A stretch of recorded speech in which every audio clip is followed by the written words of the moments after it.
is to keep your aspirations confined within the system's acceptable parameters.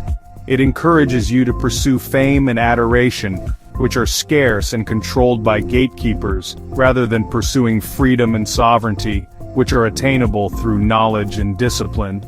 The dream of becoming a celebrity is a lottery ticket, a one-in-a-billion shot that keeps you hoping for a magical escape, instead of focusing on the practical work of building your own independent life.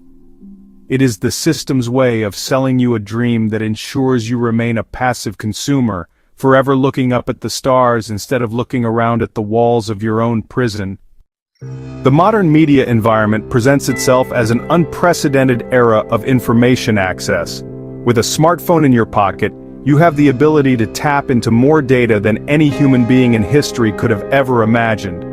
You are told that this access empowers you, that you are more informed than any previous generation. This is the great illusion of the information age. In reality, you are not being informed, you are being inundated.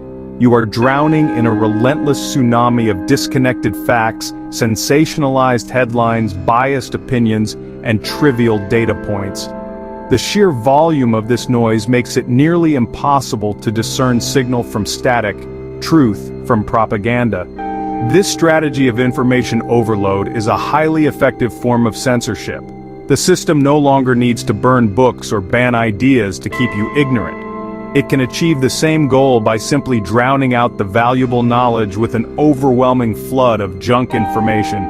The truly important insights, the deep analysis of financial systems, the practical guides to building wealth, the philosophical discussions on freedom, are still out there, but they are buried under mountains of clickbait, memes, and algorithmically generated content. Your ability to focus, the most critical tool for learning, is shattered into a million tiny fragments. Your attention span whittled down to a few seconds. Think about the way you consume information. You scroll endlessly through feeds that are designed to give you a quick, shallow hit of something new every fraction of a second. You jump from a political headline to a cat video, from a friend's vacation photo to an ad for a product you don't need.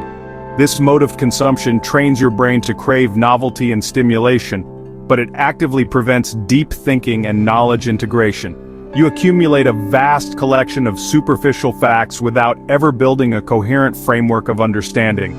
You know a little bit about everything, but you have true wisdom about nothing, especially not the systems that control your life. This leaves you in a state of informed paralysis. You feel like you are aware of the world's problems because you see the headlines every day, but you lack the deep, structured knowledge required to understand their root causes or to formulate effective solutions. You become cynical and resigned, believing that the world is too complex and chaotic to be changed. This is the intended outcome. The system wants you to be a passive spectator, not an active player. By drowning you in data while starving you of wisdom, the media ensures that you will have all the information you need to be anxious, but none of the knowledge you need to be free. Recognizing the media's role as a tool of distraction and sedation is the first step, but real power comes from taking decisive action to reclaim your mind. In a world that is fighting to commodify your every waking moment, the most profound act of rebellion is to consciously and ruthlessly curate your information diet. This is not a call for ignorance, but for intentionality.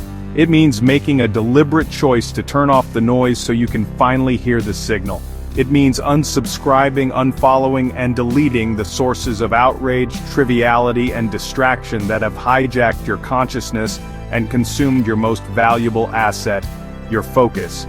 You must actively replace this diet of junk food information with one of knowledge that nourishes your goals. This involves a radical shift in how you spend your free time.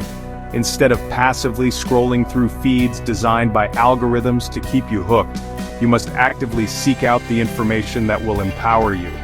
This means dedicating specific, uninterrupted blocks of time to reading books on finance and economics. It means listening to long-form podcasts and interviews with successful entrepreneurs and investors. It means studying the very systems of tax, debt, and corporate structure that have been used against you so you can begin to use them for yourself.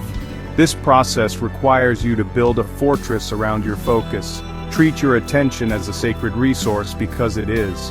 Turn off the notifications on your phone. Schedule specific limited times to check email or social media, rather than allowing them to constantly interrupt your day. Embrace boredom and solitude, as it is in these quiet moments that your mind can process information, connect disparate ideas, and engage in the deep strategic thinking necessary to plan your escape from the system. You must detox your mind from its addiction to constant stimulation, and retrain it to sustain long periods of focused concentration. Ultimately, breaking free from the media distraction is the foundational step to breaking free from the financial system. You cannot build wealth if your mind is perpetually occupied by manufactured drama. You cannot create an escape plan if your energy is constantly being drained by synthetic outrage. The rich understand that focus is the currency of genius and the prerequisite for creation. By reclaiming your attention, you are taking back the raw material needed to build a new reality for yourself. You are choosing to stop being a passive consumer of their narrative and to start being the active author of your own.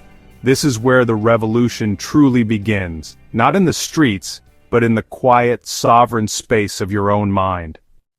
As we assemble these pieces, the educational programming, the worker's trap, the games of finance, and the media's distractions, the system's brilliance is its efficiency.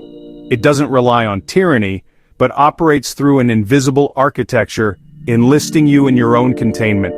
It convinces you to oppress yourself. The genius of this invisible cage lies in its subtlety, shaping what you desire, trapping you in the wage earner's paradigm. It floods you with so much trivial noise that you censor yourself out of sheer exhaustion, wasting revolutionary energy on fellow prisoners. The system works by making its objectives seem like your own personal goals. It is a self-perpetuating cycle.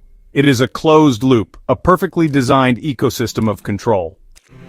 The system's efficiency lies in its self-policing mechanism. It internalizes the enforcer within your own mind. The primary emotion governing your behavior is fear. The fear of losing your job, missing mortgage payments, and falling behind your peers creates compliance. You become your own warden, policing your thoughts and actions. You follow the prescribed path because it feels like the only safe choice. The system enlists your friends and family as an unofficial militia of conformity. The system has outsourced surveillance to you and your peers. Your fear of falling off the treadmill keeps the treadmill turning. It's a prison where inmates guard the doors themselves. At its core, the system is an incredibly efficient energy harvester. The primary form of energy it seeks to extract is not fossil fuel or solar power, but your human life force itself. Your time, your attention, your physical labor, your mental creativity, and even your emotional energy are the raw materials that fuel the entire economic machine. The system is designed to harvest this energy from you as completely as possible, leaving you with just enough to recover and repeat the process the next day. You are not just a participant in the economy, you are its primary resource, a biological battery powering an enterprise that was not built for your benefit. Think about the structure of your life.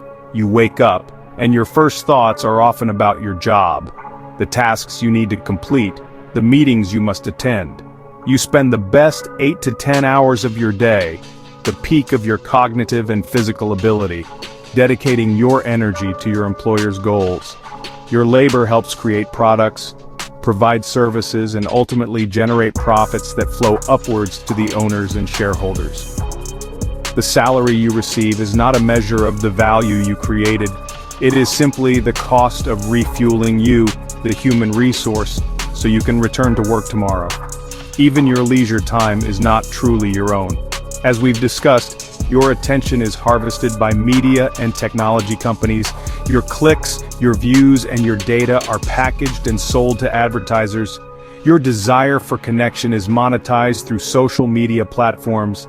Your stress and exhaustion from work make you a prime customer for the entertainment and consumer goods industries. Every facet of your existence, from your work to your rest, has been integrated into a system of extraction. You are constantly producing value for someone else, whether you are at your desk or on your couch. This is the hidden efficiency that is so often missed. The system doesn't just take your money, it takes your life piece by piece, hour by hour. It expertly channels your innate human drives, the drive to work, to create, to connect, to improve, and redirects them toward its own ends. Your ambition is channeled into climbing a corporate ladder that leads nowhere. Your creativity is used to solve problems for a company you don't own. Your desire for community is satisfied with the shallow interactions of social media. The system works so well because it doesn't crush your spirit. It simply harnesses it, turning your own life force into the electricity that powers the matrix. One of the system's most sophisticated features is its masterful use of the illusion of choice. You are constantly presented with a wide array of options that create a powerful feeling of freedom. You can choose which university to attend, which career path to pursue, which company to work for. This abundance of trivial choices serves to mask the profound lack of meaningful choice in the areas that truly matter. You are given the freedom to choose your cage, but never the freedom to leave the zoo. The truly radical choices are never presented as viable options. You are given the choice between two major political parties that, on the fundamental issues, are remarkably similar.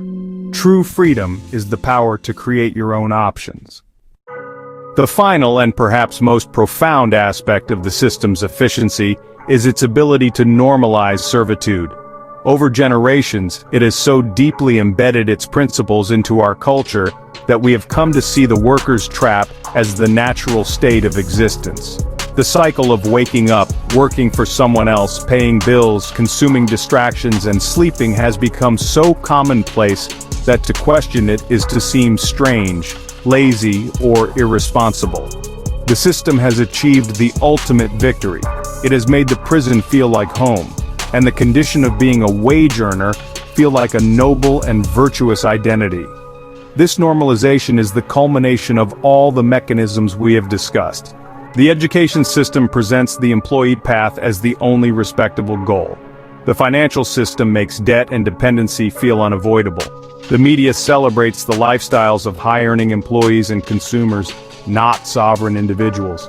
Your own family and friends, products of the same system, reinforce these norms out of love and concern. The narrative is so pervasive, so all-encompassing, that it becomes the background radiation of our lives, an unquestioned and invisible truth. The cage becomes the world. Most people will live their entire lives within this paradigm without ever realizing it is a construct. They will experience financial stress, career dissatisfaction, and a persistent feeling of being trapped, but they will diagnose these as personal failings. They will think, I should have worked harder, or I should have chosen a better career, or I'm just not good with money. They will never realize that their struggles are not a result of their individual shortcomings, but the intended outcome of a system that was designed to produce exactly those results. They will blame themselves for failing at a game that was rigged from the very beginning. This is the system's greatest deception and its ultimate source of power. It doesn't need to fight you when you believe its fight is your own. It doesn't need to force you when you willingly volunteer. And it doesn't need to lie to you when you have accepted its deepest falsehoods as common sense. The system is efficient because it has convinced the masses that the life of a well-behaved, debt-laden, and distracted worker is not a form of modern servitude, but the very definition of a successful life. But now, you see the truth. You see the gears, the levers, and the hidden architecture. You see it not as normal, but as the carefully crafted illusion it is.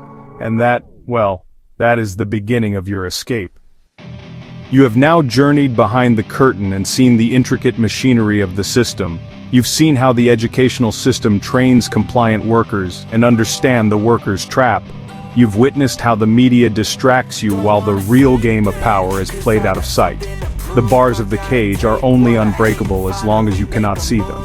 Now, you see them. The system requires your consent. The moment you withdraw that consent, its power wanes. This is a marathon, requiring discipline and long-term vision. The question becomes, What am I going to do about it? You are simply at the beginning of a new education. And now that you have found it, you must begin to walk. Your most urgent task is to give yourself the education you were denied. This is the real education, the one that teaches you how to own your life. You must become a relentless student of money and learn the principles of wealth creation. Unlearn the lies you were taught and replace them with the truths of the wealthy. Build a library of power and immerse yourself in modern sources of knowledge. Follow those transparently building wealth and teaching their methods. Take online courses that teach you practical, high-income skills. Curate an information environment that constantly feeds you empowering knowledge. Knowledge is your primary tool to break free. The more you learn, the more opportunities you will see. This is a lifelong commitment to seeing the world as it is. You must shed the employee mindset and adopt the mindset of an owner. This is the most important asset you will ever acquire because it will guide all of your future decisions. An asset is something that puts money into your pocket. Your new obsession must be the relentless acquisition of assets. Start small, even if it's just a few dollars a week. Reframe your job. It is your first and most important investor. Your goal is to build an army of dollar soldiers large enough that their work can support you. The owner's mindset embraces risk and sees failure not as a catastrophe, but as tuition. The world of ownership demands that you take calculated risks, learn from your mistakes, and adapt. Breaking free is a slow, methodical process of building your own financial arc. Create multiple independent streams of income. Every new source of income, no matter how small, is a crack in that foundation. Your goal is that their combined flow eventually surpasses your monthly expenses. This is the moment you are mathematically free. Start by focusing on building your first small stream. The first stream is the hardest to create. As you build, get your personal finances in order to maximize capital for investing. Reduce expenses and avoid lifestyle creep. Fund your future self instead of corporations. Find your own community of like-minded people. This is the slow escape of building your arc piece by piece until you are truly free.